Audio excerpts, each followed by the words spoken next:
Hello बच्चों, स्वागत है एक बार फिर से आसान राजनीति में, आपके अपने चैनल पर, जहां राजनीति और समाज को सरल और आसान भाषा में समझाया जाता है।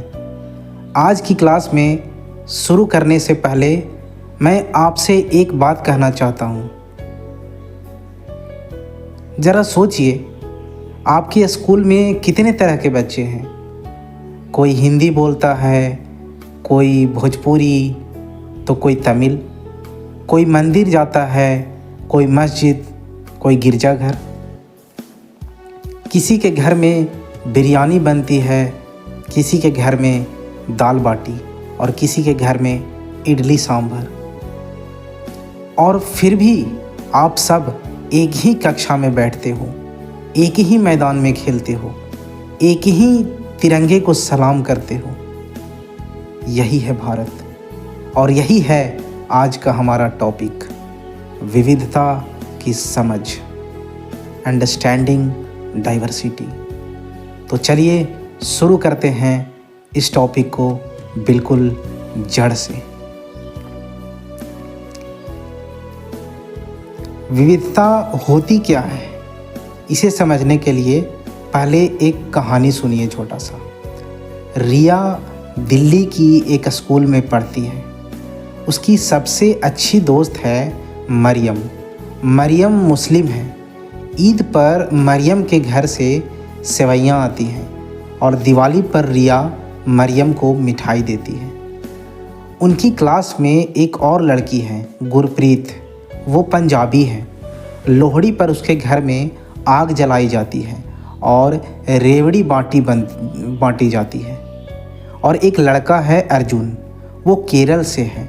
ओणम पर उसकी माँ पूरे घर में फूलों की रंगोली बनाती है। ये चारों दोस्त हैं, अलग अलग धर्म, अलग अलग राज्य, अलग अलग भाषा, पर एक ही देश, एक ही स्कूल और एक ही दोस्ती। यही है विविधता, यानी एक ही जगह पर अनेक प्रकार के लोग, अनेक प्रकार की परंपराएं, अनेक प्रकार की रीति रिवाज। अब असली बात पर आते हैं। विविधता का अंग्रेजी में नाम इसको डाइवर्सिटी देते हैं। और भारत दुनिया का शायद सबसे विविध देश है, सबसे ज़्यादा डाइवर्सिटी वाला कंट्री है। सोचिए, भारत में 1600 से ज़्यादा भाषाएं और बोलियां बोली जाती हैं। यहाँ हिंदू, मुस्लिम, सिख, ईसाई, बौद्ध, जैन, पारसी सब रहते हैं। यहाँ उत्तर में हिमालय की बर्फ़ है, दक्षिण में समुद्र की लहरें, पूर्व में घने जंगल हैं, पश्चिम में रेगिस्तान। और इन सब के बावजूद एक भारत एक है।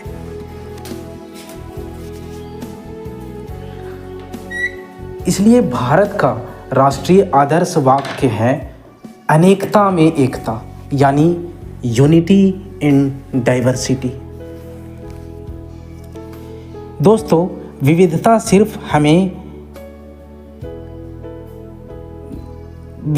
सिर्फ धर्म में नहीं होती, यह जीवन के हर कोने में दिखती है।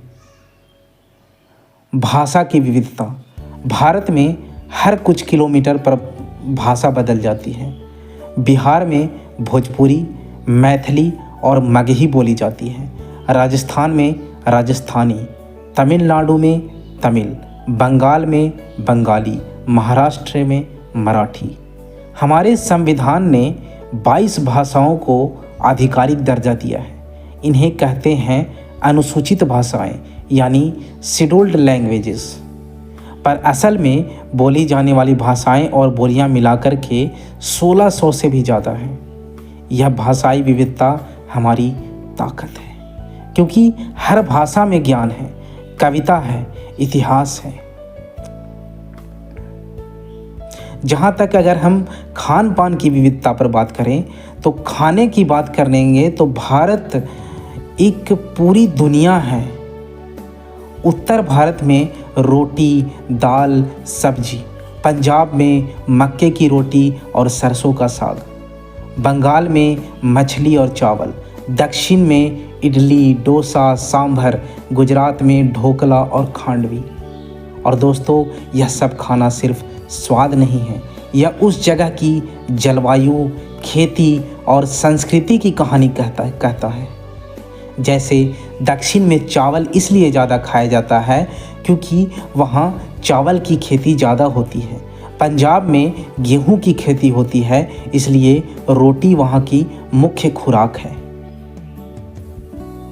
और अगर हम भारत के त्योहारों की विविधता की बात करें तो भारत त्योहारों का देश माना जाता है। दिवाली, ईद, क्रिसमस, गुरु नानक जयंती, बुद्ध पूर्णिमा, ओणम, बिहू, पोंगल, होली, दुर्गा पूजा एटसेट्रा ये सूची कभी ख़त्म नहीं होती। और सबसे सुंदर बात यह है कि इन त्योहारों में सिर्फ उसी धर्म के लोग नहीं जुड़ते। दिवाली पर मुस्लिम पड़ोसी मिठाई लेते हैं, ईद पर हिंदू दोस्त सेवैयाँ खाते हैं, क्रिसमस पर सब केक काटते हैं। यही है साझी संस्कृति, जहाँ हर त्यौहार थोड़ा थोड़ा सबका हो जाता है। अगर पहनावे की विविधता की बात करें तो राजस्थान की महिलाएं घाघरा चोली पहनती हैं, पंजाब में सलवार कमीज, केरल में सफ़ेद मुंडू, नागालैंड में रंग बिरंगे आदिवासी वस्त्र हैं, कश्मीर में फीरन नाम से वस्त्र पहना जाता है। एक देश, इतने सारे पहनावे। अब जरा ये समझते हैं हम कि भारत इतना विविध कैसे बना, क्यों है इतना विविध भारत। तो थोड़ा सा इसको इतिहास से समझेंगे हम लोग। व्यापार और यात्रियों की कहानी से अगर हम समझें तो दोस्तों, भारत की विविधता एक दिन में नहीं बनी, यह हजारों साल की यात्रा है। बहुत पहले जब रेलगाड़ी और हवाई जहाज़ नहीं थे, तब भी दुनिया भर के लोग भारत आते थे। अरब के व्यापारी आए मसालों के लिए, वो अपने साथ इस्लाम लाए। दक्षिण भारत के तटीय इलाकों में आज भी मुस्लिम समुदाय इसी कारण पाया जाता है। यूनानी आए सिकंदर के साथ, उन्होंने भारतीय कला और दर्शन से बहुत कुछ सीखा। बौद्ध धर्म की मूर्तियों में यूनानी शैली की झलक आज भी दिखती है। चीन से बौद्ध भिक्षु आए ज्ञान की खोज में। नालंदा विश्वविद्यालय में दुनिया भर के विद्यार्थी वहाँ से पढ़ते थे। चीन से बौद्ध भिक्षु आए। ये सारे जो हैं पुर्तगाली आए गोवा में, उन्होंने ईसाई धर्म का प्रसार किया। आज गोवा में चर्च और मंदिर साथ साथ खड़े हैं। मुगल आए और उन्होंने भारतीय संस्कृति में एक नया रंग जोड़ा। उर्दू भाषा, बिरयानी, ताजमहल, ये सब इसी मेल जोल की देन है दोस्तों। यानी भारत की विविधता दरअसल हजारों साल के सांस्कृतिक आदान प्रदान का नतीजा है। जहाँ तक अगर भूगोल की बात करें तो भूगोल ने भी विविधता बनाई है। सिर्फ इतिहास ही नहीं, भूगोल ने भी भारत को विविध बनाया। हिमालय के पास के लोगों का खान पान, पहनावा और जीवन शैली रेगिस्तान में रहने वालों से बिल्कुल अलग होगी। जहाँ ठंड ज़्यादा है वहाँ ऊनी कपड़े, जहाँ गर्मी है वहाँ हल्के सूती कपड़े। जहाँ समुद्र है वहाँ मछली खाई जाती है, जहाँ समुद्र है वहाँ मछली खाई जाती है, जहाँ गाय भैंस ज़्यादा है वहाँ दूध और घी ज़्यादा। यानी भूगोल ने जीवन शैली बनाई और जीवन शैली ने संस्कृति।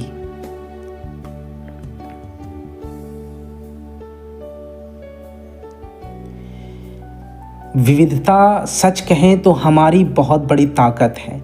और ये ताकत कैसे है, एक जंगल के उदाहरण से हम समझते हैं। दोस्तों, एक उदाहरण सोचिए, एक जंगल में सिर्फ एक ही तरह के पेड़ हों तो क्या होगा। अगर कोई बीमारी आई तो सारे पेड़ एक साथ मर जाएंगे।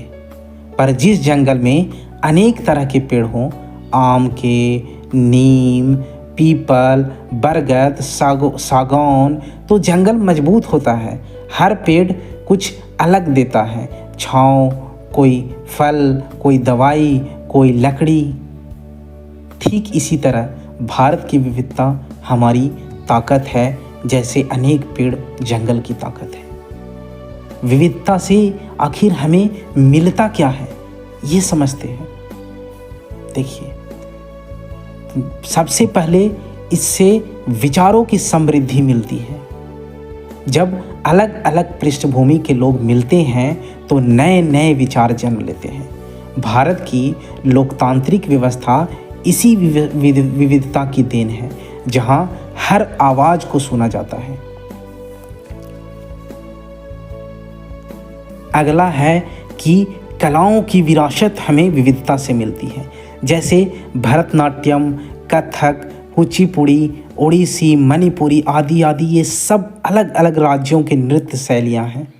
बांसुरी, तबला, वीणा, ढोल, शहनाई, अलग अलग संगीत, यह सब मिलकर भारत को एक सांस्कृतिक महाशक्ति बनाते हैं। और कहें तो आर्थिक ताकत भी हमें विविधता से मिलती है, जैसे हर राज्य में अलग अलग चीज़ें बनती हैं। कश्मीर का शॉल, वाराणसी की साड़ी, जयपुर का गहना, दार्जिलिंग की चाय, केरल का नारियल तेल, यह सब मिलकर देश की अर्थव्यवस्था को मजबूत बनाते हैं। और जहाँ तक वैज्ञानिक सोच की बात है, तो अलग अलग समुदायों का पारंपरिक ज्ञान जो है, ट्रेडिशनल नॉलेज जो है, वो आदिवासी समुदायों की जड़ी बूटियाँ, किसानों का मौसम का ज्ञान, मछुआरों की समुद्री जानकारी, यह सब भारत का अनमोल खजाना है।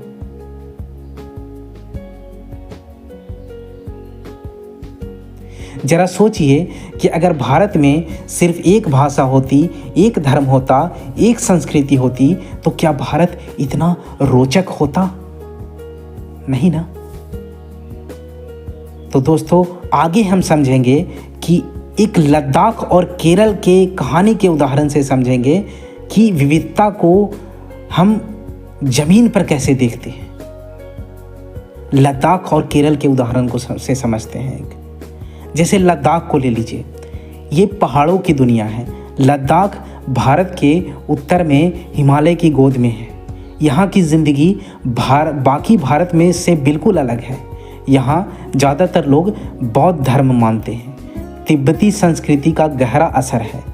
पहनावा ऊनी और भारी होता है क्योंकि ठंड बहुत ज़्यादा होती है।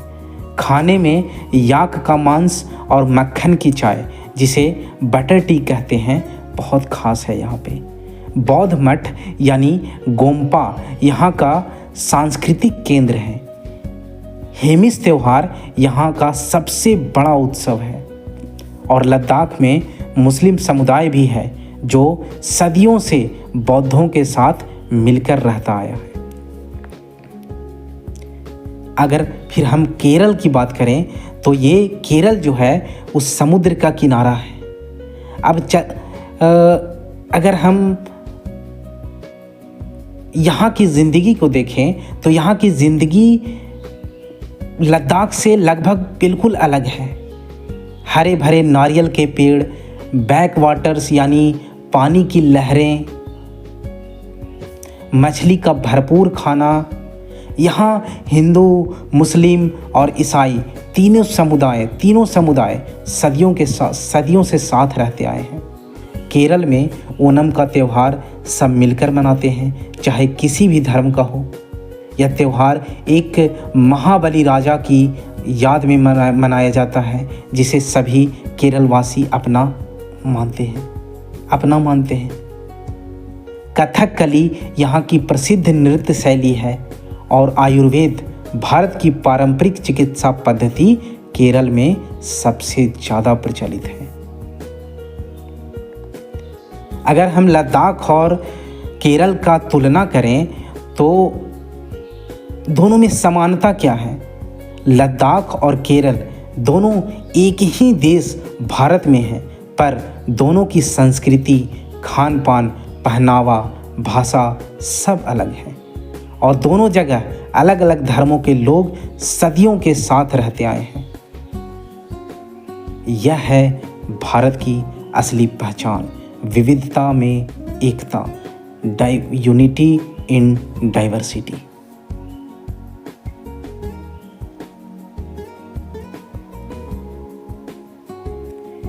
अब देखते हैं हम लोग कि विविधता और एकता दोनों में क्या रिश्ता है।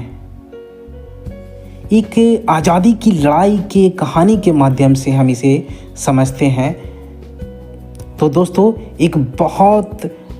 एक बहुत ज़रूरी बात है, जब 1947 में भारत आज़ाद हुआ तो यह किसी एक धर्म या एक जाति की जीत नहीं थी, यह पूरे भारत की जीत थी। भगत सिंह पंजाबी और सिख थे, सुभाष चंद्र बोस बंगाली हिंदू थे, मौलाना अब्दुल कलाम आज़ाद मुस्लिम थे, डॉक्टर भीमराव अंबेडकर दलित समुदाय से थे, सरदार पटेल गुजराती थे। इन सब ने मिलकर अपनी सारी विविधता के बावजूद एक साझा सपने के लिए लड़ाई लड़ी। यह सपना था एक आज़ाद लोकतांत्रिक भारत जहां हर नागरिक बराबर हो। यही है विविधता की सबसे बड़ी ताकत, जब अलग अलग लोग एक साझे लक्ष्य के लिए एक हो जाएं। संविधान और विविधता की अगर बात करें तो भारत के संविधान ने विविधता को न सिर्फ स्वीकार किया बल्कि उसकी रक्षा भी की। संविधान कहता है कि हर नागरिक को अपने धर्म का पालन करने का अधिकार है, हर भाषा को सम्मान मिलेगा, हर संस्कृति को संरक्षण मिलेगा और साथ ही किसी के साथ धर्म, जाति, भाषा या लिंग के आधार पर भेदभाव नहीं होगा। यानी संविधान एक तरफ विविधता को बनाए रखता है और दूसरी तरफ उस विविधता के नाम पर होने वाले भेदभाव को रोकता है। याद रखिए दोस्तों, विविधता हमारी पहचान है, एकता हमारी ताकत है और संविधान हमारी रक्षा है। अब इस विविधता को हम एक असली जिंदगी के उदाहरण से जोड़ के देखते हैं। जैसे मान लीजिए आपकी कक्षा में विविधता की बात करें, ठीक है? तो दोस्तों विविधता को समझने के लिए दूर जाने की ज़रूरत नहीं है, बस अपनी कक्षा में देखिए। क्या आपकी कक्षा में अलग अलग राज्यों के बच्चे हैं? क्या अलग अलग धर्मों के बच्चे हैं? क्या कोई शहर से है और कोई गांव से है? और क्या ये सब बच्चे साथ पढ़ते हैं, साथ खेलते हैं, साथ हंसते हैं? अगर हाँ, तो आप हर दिन विविधता को जी रहे हैं। आपकी अगर थाली में विविधता की बात करें तो एक और उदाहरण देते हैं। आप जो खाना खाते हैं, क्या आपने सोचा है वो कहाँ से आया?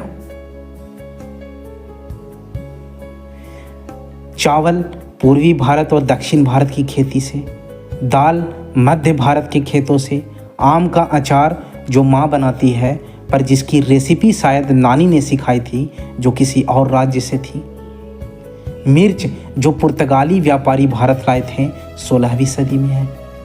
यानी आपकी थाली में भी विविधता है, इतिहास की, भूगोल की, संस्कृति की। अगर हम आधुनिक भारत में विविधता की बात करें तो आज का भारत और भी विविध हो गया है, और भी ज़्यादा डाइवर्सिटी हो गया है। इंटरनेट और सोशल मीडिया ने देश की दूरियां कम की हैं। एक बच्चा जो बिहार में बैठा है वो तमिल फिल्म देख सकता है, बंगाली संगीत सुन सकता है, पंजाबी खाना बनाना सीख सकता है। यह आधुनिक विविधता है जहां हम एक दूसरे की संस्कृति को और करीब से जानने लगे हैं।